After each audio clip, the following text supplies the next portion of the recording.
name is Nabakoza Shakira, and I'm a consultant at GREA with disability. So this is a presentation of an assessment that I'm done in the Chebeka district. Chebeka district in Western Uganda. And so we went there with the objective of finding out the issues that persons with disability face that is related to sexual harassment. So in Namibia, about more than 1 billion people in the world are living with disability. We find that 25% of them are refugees, for instance, because there is limited information on persons with disability and SRH information. So currently, we want to have SRH services and information inclusive of persons with disability, because there is a big gap when it comes to it. So in our assessment, our objectives were to identify and document the barriers that such people face as refugees and national disabilities. And we also wanted to know how we can create programs which are already in place adapted so that persons with disabilities can also benefit. We also wanted to know that the people here, they are really being supported with the services here by the persons benefiting. And then another objective was we wanted to know the partners which are already working with persons with disabilities so that we can find ways of working together and then improve SRH, assistive devices and all that, and the access so that information can be shared. So in our findings, we have a number of challenges. There is no demographic information, there is no data about persons with disabilities, and there is no impact of that. There is also communication barrier. They want to communicate to the health workers, like remember a person who is deaf, they need to listen so they can there is also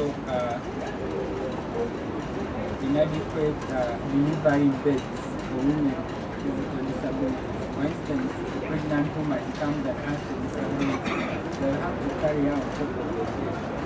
And if the delivery beds, they have an opportunity. There is also no specific SRHR information for persons with disabilities. There is no specific information.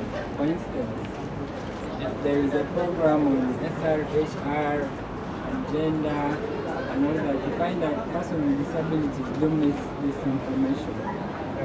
There is also neglect of these women, mothers with disabilities by their spouses. For instance, you may have a husband, at night they are there with you, but during the day they leave you and they don't want to associate with a person with disability because of their condition. And also, it happens also to women. And we don't have trained personnel who are knowledgeable about disability issues and SRHR. There are also no assistive devices. They are inadequate for persons with disabilities like guides or like crutches for persons with physical disabilities, white cane and all that. We also found out that there are a number of partners in Chegegwa, but they don't have work which is specific on SRH. For persons with disabilities, they work mostly in sexual and reproductive health and not persons with disabilities. So after all this, we came up with a number of recommendations, and first of all was to have a twin-track approach that entails both information dissemination and service delivery, and also to have a participatory approach where persons with disabilities are included in every step of planning, in every step of reaching out to them. And we also push for advocacy so that SRH information can be included. and then also to have policy in place so that issues of persons with disabilities can be included. So that is the message we have, to push for disability inclusion, because there is nothing for us without us.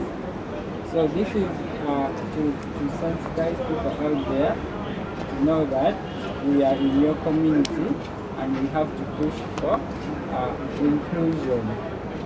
Because if you accept, then we can have a world that is inclusive. Uptake of family planning was low, and that's where we go. It will help us direct that this is where family planning is low, then we go into that and we mark it as a hot spot. Then we also had skits, drama series. We would train the youth on how to do the different segments to 10 minutes. We also had sessions of question and answer. We also had health workers on board. As they are providing services, others are responding to questions, and also the peers themselves are also helping others to answer some of the questions. We had community activations where we have small group discussions, we have one-on-one discussions, and also going into homes to seek permission is to work with them so that also the parents can allow the young adolescents who are not in school to come for the youth bashes. Then we have the element of integrated health services, and most importantly, providing age-appropriate SRH information. So those are some of the materials that we produce. What would the pregnancy mean to you? That's for those, for young people, and also mixed for older women. And then also the brochure that addresses the different elements across the sphere of the family planning methods. And home visits in the 10 districts. So we also we will ask why we have so many one-on-one sessions, because the youth feel more comfortable to talk to their fellow peers and also engaging them on one-on-one. Then they are able to make a decisive decision on whether to take family planning, as long as you provide appropriate information. That's why we're investing more time in training the peers on providing a one-on-one session on how to, to talk to the young people, the adolescents, on how they can make informed decisions regarding family planning use and also HIV prevention. It was not only family planning, but this time round we put all our energies on FP because we knew that the uptake of family planning was very low. Then also, apart from giving family planning, the partners integrate other services. But the major key was provision of family planning. Would have STI treatment, would also have HIV, HTS, and also cervical cancer screening for women. While we had women and parents coming into the youth bashes. About the before and also after, because we are looking at the period between March 2016 and December 2017. What was the situation before? If someone is to take family planning and the young people, if they are exposed to the different messages, because the messages were not only in English, they were the different messages on radio, on TV, then the IPC and program visits, we have one-on-ones, we have group discussions, we have dialogues. So that's how we are able to increase on the proportion of girls and women at least being exposed to the family planning messages. Thank you. Note down your concerns.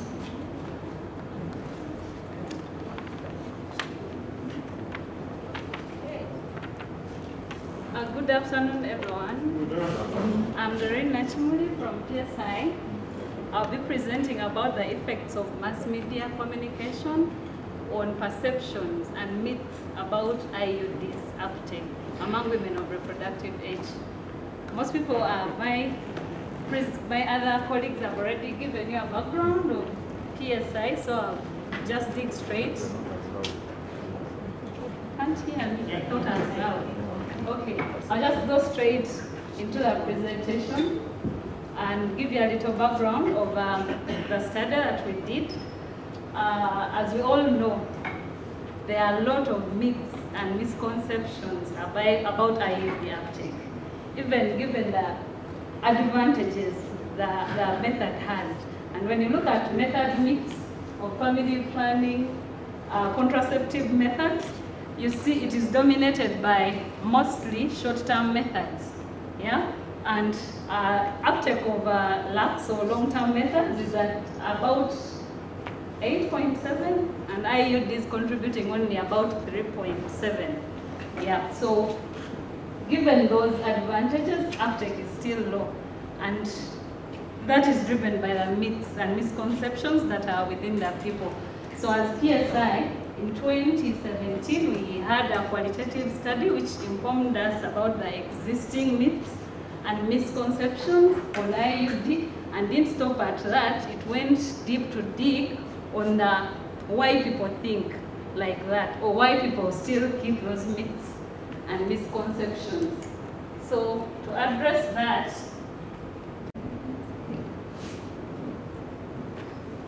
yeah, PSI came up with a mass media campaign with a tagline, Zigaza Feeding Campaign.